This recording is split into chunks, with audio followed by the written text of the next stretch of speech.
सुप्रभात छात्रों।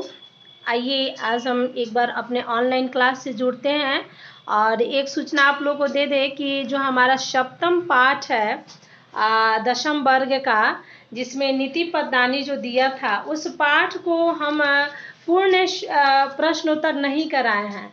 ठीक है, और फिर प्रश्नोत्तर अभी हमारा कुछ बाकी रह गया है, जिसको हम कल के वीडियो में करा देंगे।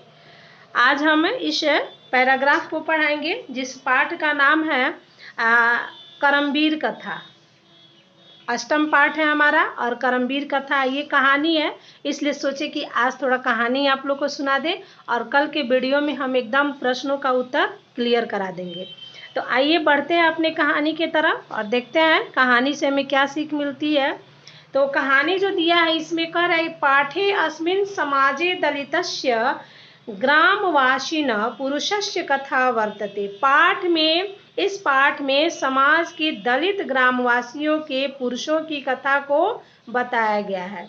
करमवीर असौ निजोत्साहेन विद्या प्राप्त महत् पदम लभते समाजे च सर्वत्र संस्कृतो भवति। कथायां मूल्यं वर्तते यत् निराशो न स्यात् उत्साहेन सर्वकर्तु प्रभवेत्। देखिए, ये हमारा प्रस्तुत पाठ जो है करमवीर कथा में परिश्रम के महत्व पर प्रकाश डाला गया है। संसार में आज तक वही पूज्य है जो शीर्ष पद पर आसीन हुआ है, जिन्होंने अपने लक्ष्य की प्राप्ति के लिए दिन रात एक कर दिया है। परिश्रम जीवन की मूल शक्ति होती है। इसके लिए जाति पाति उच्च नीच का कोई मूल्य नहीं होता है। परिश्रम के बल पर भी कोई जीवन संग्राम में विजय प्राप्त कर सकता है। ठीक है, इसमें हमारे कर्पूरी ठाकुर जो बिहार के मुख्यमंत्री थे, उन्होंने जीवन में सफलता की प्राप्ति के बारे में जो बताया था वो परिश्रम से ही बताया था। अतः हर व्यक्ति को अपने सुखमय जीवन के लिए परिश्रमी होना आवश्यक होता है। अब देखिए, इस पैराग्राफ को हम पढ़ते हैं, इस गद्यांश के बारे में देखते हैं। अस्ति बिहार राज्यस्य दुर्गम प्रांतरे भिखंटोला नाम ग्रामा। इस बिहार राज्य के दुर्गम प्रांत गांव का जो नाम था, उस गांव का नाम था भिखंटोला। ठीक है, बिहार प्रांत के दुर्गम क्षेत्र में एक भिखंटोला नाम का गांव था। निवसन्ति तत्र तत्राति निर्धना शिक्षा विहीना क्लिष्ट जीवना च। वहाँ निर्धन अशिक्षित तथा कठिनाई से जीवन यापन करने वाले लोग रहते थे। तेस्वे वान्यतमस्य जनस्य परिवारो ग्रामाद वही स्थिताया कुटया न्यवसता।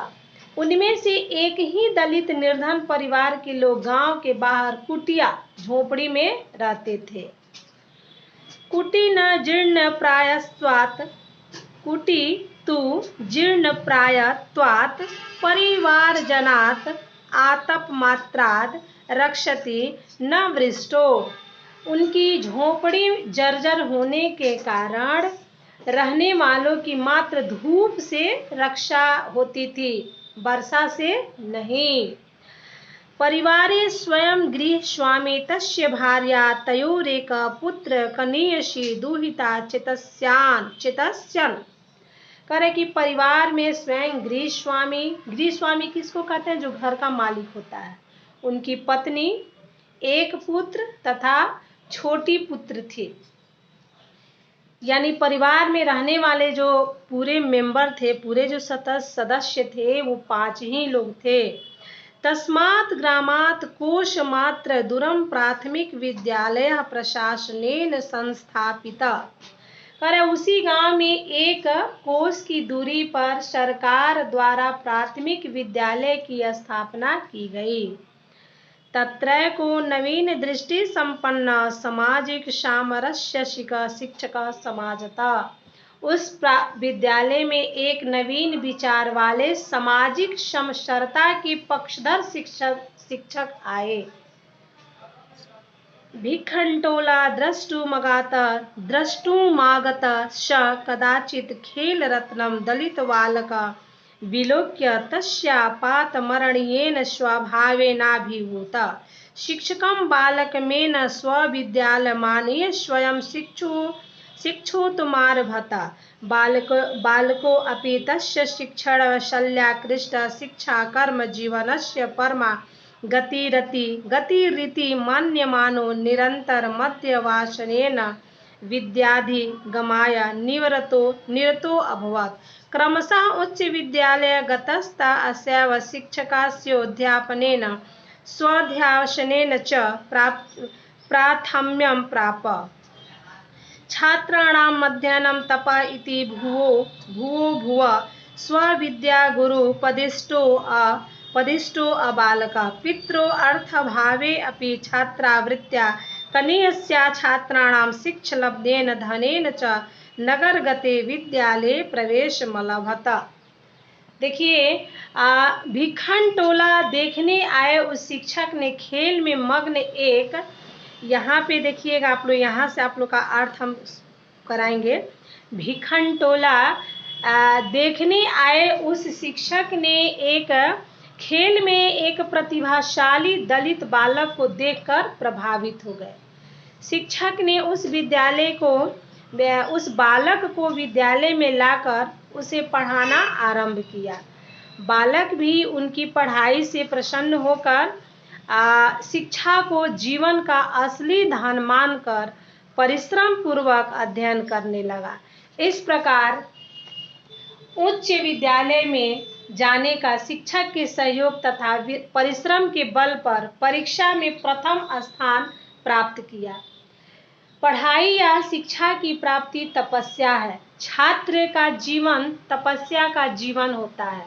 अपने गुरु से बार बार उपदेश प्राप्त करने के फलस्वरूप पिता की निर्धनता के बावजूद छात्रवृत्ति के सहारे माध्यमिक परीक्षोपरांत नगर के महाविद्यालय में उन्होंने नामांकन कराया। कौन? तो राम प्रवेश। जो बालक भिखण्टोला गांव का था उसका नाम था राम प्रवेश। ठीक है। अब देखिए, तत्रापि गुरुणां प्रियः सनः सततं पुस्तकालये स्ववर्गे च सदा वहित चेतसा अकृतकालाक्षेप स्वाध्याय निरतो भूतः। महाविद्यालयस्य पुस्तकागारे बहूनां विषयाणां पुस्तकानि आत्मसादशो कृतवान्। तत्र स्नातक परीक्षायां विश्वविद्यालये प्रथम स्थानमाप्य स्वमहाविद्यालयस्य ख्यातिमवर्धयत्। सर्वत्र राम प्रवेश राम इति शब्द श्रूयते अस्म नगरे विश्वविद्यालय परिसरे च। न जानतां पितरावश्य विद्याजन्या प्रतिष्ठाम्। अब देखिए, यहाँ पे वर्ष के अंत में वहाँ जो शिक्षकों का वो बालक जो है महाविद्यालय में भी क्या हो गया? प्रिय हो गया। हमेशा पुस्तकालय से अपनी कक्षा में पूर्ण मनोयोग से बिना एक क्षण गंवाए अध्ययनरत रहने लगा। महाविद्यालय के पुस्तकालय में अनेक प्रकार के विषयों का अध्ययन करके आत्मसात कर यानी अपने पर वो हमेशा दृढ़ संकल्प कर लिया कि हम कुछ कर सकते हैं। अध्ययन करके क्या किया? आत्मसात कर लिया। स्नातक की परीक्षा में विश्वविद्यालय में प्रथम स्थान प्राप्त करके विद्यालय की इज्जत बढ़ाई। इसके बाद विश्वविद्यालय तथा नगर में राम प्रवेश चर्चा का विषय बन गए। पिता को कोई भी नहीं जानते हुए देखिए, उनके पिता को कोई नहीं जानता है, लेकिन पुत्र विद्या उसको कहते हैं जो विद्या का पुत्र माना जाता है, जो नहीं चाहते हुए भी कुछ कर सकता है। मन में अगर इच्छा हो तो उसको हम लोग कह सकते हैं विद्या पुत्र के कारण उनके पिता बहुत ही प्रसिद्ध हो गए। यानी पिता की इज्जत और माता की इज्जत तभी बढ़ती है जब उनके पुत्र भी उस लायक होते हैं। कहा भी जाता है कि पूत कपूत तो का धन संचय। अगर हमारा पुत्र अच्छा हो तो धन संचय की आवश्यकता नहीं पड़ेगी। ठीक है। अब देखिए, इसमें अब एक थोड़ा सा बचा हुआ है, उसको भी हम पढ़ देते हैं। वर्षों अंतरे अशोक केंद्रीय लोक सेवा परीक्षायामपि स्ववासनेन व्यापक विषये ज्ञानेन च उन्नतं स्थानमपवाप साक्षात्कारे च समिति सदस्या तस्य व्यापकेन ज्ञानेन तत्रापि तादृशे परिवार परिवेशेन कृतेन श्रमणेभ्यासनेन च परं प्रीता अभवन्। अद्य रामप्रवेशरामस्य प्रतिष्ठा स्वप्रान्ते केन्द्रप्रशासने च प्रभुता वर्तते। तस्य प्रशासनक्षमता सङ्कटकाले च निर्णयस्य सामर्थ्यं सर्वेषामवार्जकं वर्तते। नूनमशो कर्मवीरो व्यक्तित्वं बाधा प्रशासन केन्द्रे लोकप्रिय संजातम् सत्यमुक्तम उद्योगिनीं पुरुषसिंहमुपैति लक्ष्मी। बहुत अच्छा बात है कि कहा भी गया है। देखिए, अब वर्ष के अंत में इन्होंने क्या किया कि लोक सेवा केंद्रीय लोक सेवा आयोग की परीक्षा में अपने परिश्रम के व्यापक ज्ञान के कारण श्रेष्ठ स्थान प्राप्त किए। साक्षात्कार की समितियों के सदस्यों को उनके ज्ञान, आर्थिक स्थिति एवं कठोर परिश्रम से सभी लोग बहुत ही प्रसन्न हुए। संप्रति अपने प्रांत और केंद्रीय प्रशासन में इन्हें अत्यधिक प्रतिष्ठा मिला। उनकी प्रशासन क्षमता और संकट के समय उनके द्वारा लिए गए निर्णय सबको मुग्ध कर देना चाहती है। अपनी सारी कठिनाइयों को पार कर वे कह रहा है कि अपनी सारी कठिनाइयों को पार करके सारी कठिनाइयों को पार करके ये प्रशासन के क्षेत्र में लोकप्रिय हो गए। सच ही कहा गया है कि परिश्रमी व्यक्ति को ही लक्ष्मी की प्राप्ति होती है। अब देखिए, इसका थोड़ा सा सारांश है, पाठ सारांश, जो हम आप सबों को एक कहानी के तौर पे सुनाते हैं। इसको समझिएगा, बहुत अच्छा लगेगा। देखिए, किसी बिहार राज्य के दुर्गम क्षेत्र में भीखम टोला गांव है। उस गांव में अति निर्धन, अशिक्षित तथा कठिनाइयों से जीवन यापन करने वाले लोग थे।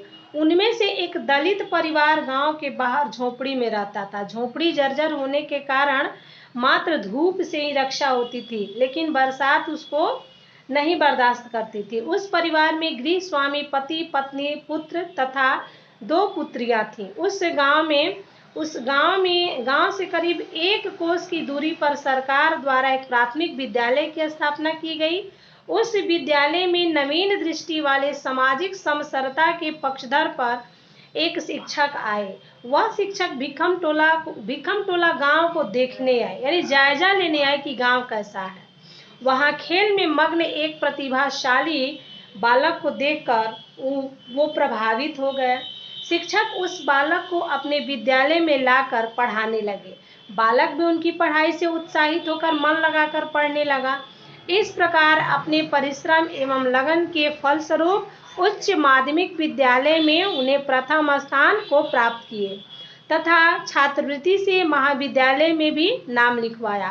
महाविद्यालय में भी अपने परिश्रम तथा लगन के कारण शिक्षकों का अति प्रिय हो गया। वह हर क्षण मनोयोग से पठन पाठन में बिताने लगा।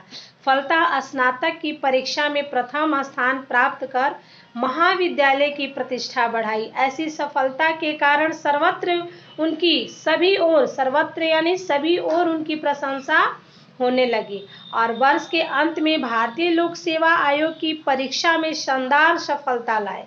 साक्षात्कार में समिति के सदस्य उनके ज्ञान, पारिवारिक परिवेश एवं परिश्रम से अति प्रसन्न हुए। देखिए, जो शिक्षित वर्ग के लोग थे वही सोचते थे कि इतना दलित वर्ग हो करके आज ये राम प्रवेश नाम का जो लड़का है इतना आगे बढ़ गया है और अपने विद्यालय में भी अपनी प्रतिष्ठा बढ़ाई है। ऐसी सफलता के कारण सर्वत्र उनकी प्रशंसा होने लगी। संप्रति उसी साल राम अपने प्रांत तथा केंद्रीय शासन में काफी प्रतिष्ठित हो पा रहे हैं। उनकी प्रशासन क्षमता तथा संकट की स्थिति में उनके द्वारा किए गए निर्णय अति प्रशंसनीय होते हैं। वास्तव में यह कर्मवीर सारी बाधाओं से जूझते हुए आज प्रशासन के क्षेत्र में अति लोकप्रिय हो गए हैं। इसलिए सच ही कहा गया है कि परिश्रमी व्यक्ति को ही लक्ष्मी की प्राप्ति होती है, अर्थात कर्मवीर से ही संसार में चरम सुख की प्राप्ति किया जाता है। ठीक है, तो कल हम सप्तम वर्ग के सप्तम पाठ के प्रश्नों को पूरा कराएंगे। तब तक के लिए आज धन्यवाद। घर में रहें, सुरक्षित रहें और मेरे दिए गए प्रश्नों का जो उत्तर है मेरे व्हाट्सएप नंबर पे भेज दें। आप लोग का रिजल्ट बहुत ही पुअर आ रहा है, जिससे हमें भी अपनी शर्मिंदगी महसूस करनी पड़ रही है। तो आप छात्राओं से हम उम्मीद करते हैं कि ऐसा गलती आप न करें। ठीक है, धन्यवाद।